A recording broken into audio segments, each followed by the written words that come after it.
السلام عليكم ورحمة الله وبركاته. نحمده ونصلي على رسوله الكريم. أما بعد فأعوذ بالله من الشيطان الرجيم. بسم الله الرحمن الرحيم. هیله کوم چې تاسو به ټول جوړ او روغ یاست او د صحت جامې به مو په تن وي. محترمو، لکه څرنګه چې په تېره سوې خپرونه کې موږ د عمرو ابن لوحي په حواله بیان کوي چې عمرو ابن لوحي د مکې مکرمې حاکم مطلق وګرځېدی. دغه عمرو ډېر مالدار او سخي سړی و. د حاجانو خواړه یوازې د خپله ماله ورکول او د حاجانو دپاره اوبه هم یوازې د په خپل مصرف برابرولې. او دا هم تاسو ته معلومه ده چې د زمزم د پټېدو په سبب اوبه د مکې مکرمې د باندې او د لیرې ځایو څخه راوړل کېدې. خو دا کارونه د پر خپله غاړه اخیستې وه. او دغه عمرو ابن لوحي دونه معتبره و چې هر امر یې د خزاعه قبیلې او د مکې مکرمې اوسېدونکو او د مکې مکرمې حاجانو داسې قبلوي لکه دیني او شرعي اوامر. هیڅ چا د امر نافرماني نه کول. یو وخت دغه عمرو ابن لوحي و شام ته په سفر ولاړی او هلته د شام په حدودو کې یوه قبیله وه چې د عمالي قبیله نومېده. او دا قبیله بت پرسته وه. د بوتانو عبادت یې کوي.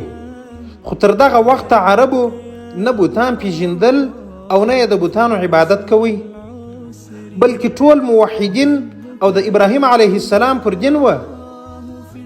نو دغه عمرو ابن لوحي د عمالقه د قبیلې څخه پوښتنه وکړله چې دا څه شی دی؟ هغو ورته وویل چې دا الهه او خدایان دي.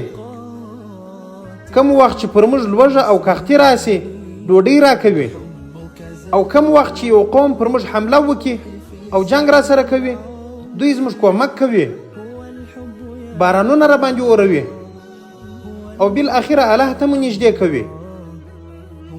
عمرو ابن لوحي ډېر په تعجب کې سو او دا خبرې یې پر دماغ ډېرې برابرې ولګېدې. نو یې وویل ما ته هم یو بت راکئ، ښایي چې زموږ کومک هم وکړي، ځکه موږ په مکه مکرمه کې اوبو ته ډېر ضرورت لرو. دوی وویل ښه دی. نو یې وده ته یو بت ورکئ چې هوبل نومېدی. دا هغه اول بت دی چې و جزیرة العرب ته داخل سو. عمرو ابن لوحي دغه بت و مکې مکرمې ته راوړی او په کعبه شریفه کې یې کښېښوی. خلک یې د دغه بت په عبادت امر کړه. خلکو یې هم دغه امر ومنی. اوس نو عمرو ابن لوحي نوي اوامر صادروي چې هغه اوامر یې د توحید او د ابراهیم علیه السلام د دین څخه مخالف وه. او بیا یې نور بوتان چې الهه او خدایان یې بلله و جزیرة العرب ته راوړل. او هره قبیله یې امر کړه چې د ځان دپاره به یو بت انتخابوي او په کعبه شریفه کې به د هغه بت عبادت کوي. بیا یې بل امر صادر کړي، ویل تاسو په خپلو کورو او کلو کې هم عبادت کوئ، خو دا نه ده جایز چې د بل شي عبادت وکړي بېله د مکې مکرمې د بوتانو څخه د یو بت. نو پر هر چا دا لازمه ده چې د مکې مکرمې څخه یوه ډبره ورسره واخلي او هلته په خپل کور او کلي کې د هغه ډبرې عبادت وکړي. عربو هم دا امر ومني او هر یوه د مکې مکرمې څخه یوه ډبره ورسره واخسته او هلته یې په خپل کور کې و هغې ډبرې ته عبادت کوي. حتی د هغې ډبرې به عبادت کوي. چې دا نو په عربو کې د توحید پر ځای د بوتانو د عبادت شروع او ابتدا وه. د عمرو ابن لوحي په امر سره بت پرستی شروع سوه.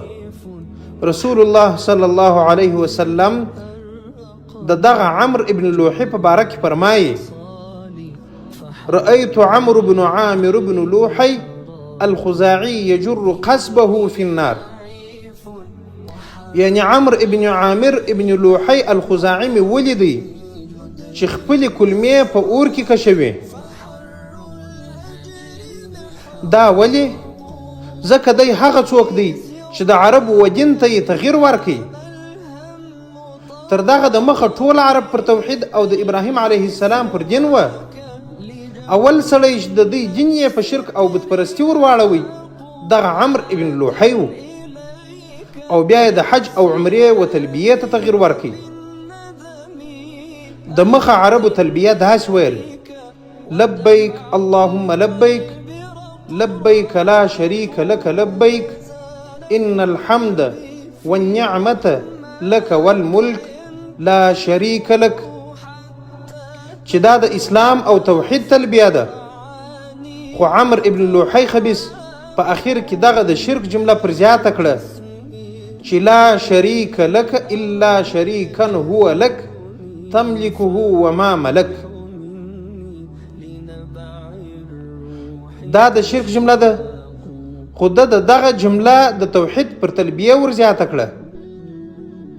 او بیا د حیواناتو په باره کې پر عربو نور نوي امرونه جاری کړل. هغه دا چې ځینې حیواناتو ته باید د احترام په سترګه وکتل سي او مقدس وبلل سي. د هغو څخه باید کار وانه خیستل سي او د ځینو غوښې هم باید ونه خوړل سي. او د ځینو غوښې نر انسانان خوړلی سي خو ښځو ته حرامې دي. او د ځینو غوښې یا شیدې بېله میلمه بل چاته حرامې دي. چې د هغو د جملې څخه یوه ته بحیره ویل کېده، یعنی دا حیوان ته.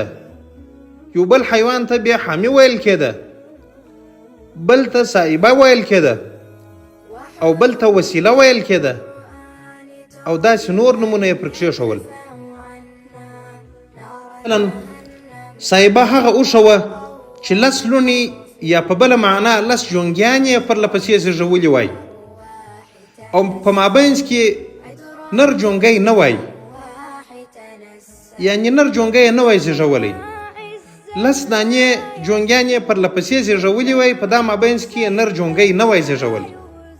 نو پر دغه اوښه نه څوک سپرېده نه یې بار پر وړي. نو د دغه وړي هم چا نه سوی شکولی، او نه د دغه اوښې شیدې چا خوړلی سوی بې له میلمه څخه. او تر لسمې جونګۍ وروسته به چې 11مه جونګۍ وزېږول و هغې ته بحیره ویل کېده.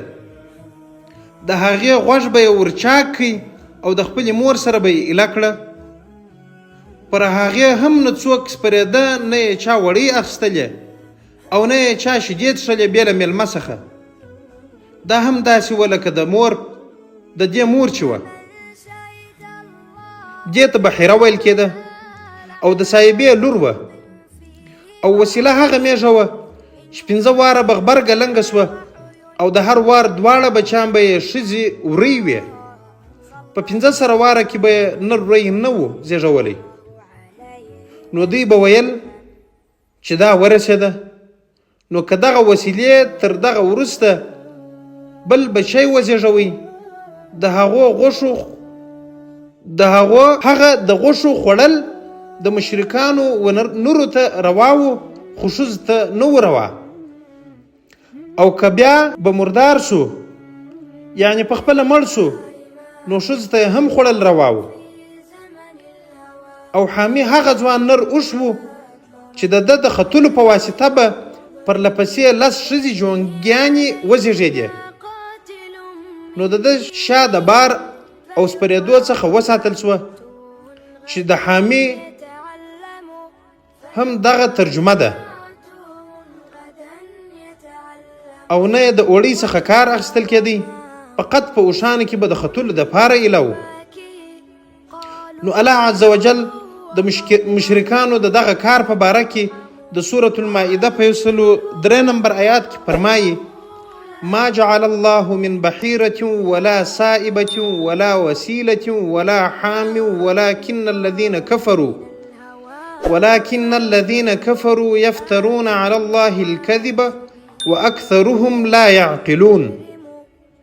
يعني الله عز وجل یو د بحیرې، د سائبې، د وسیلې او د حام څخه نه دی روا کړی مګر هغه کسان چې کافران سوي دي او پر الله جل جلاله ځان د ځانه باطلې خبرې تړي او ډیر د دوی په حق او باطل نه پوهیږي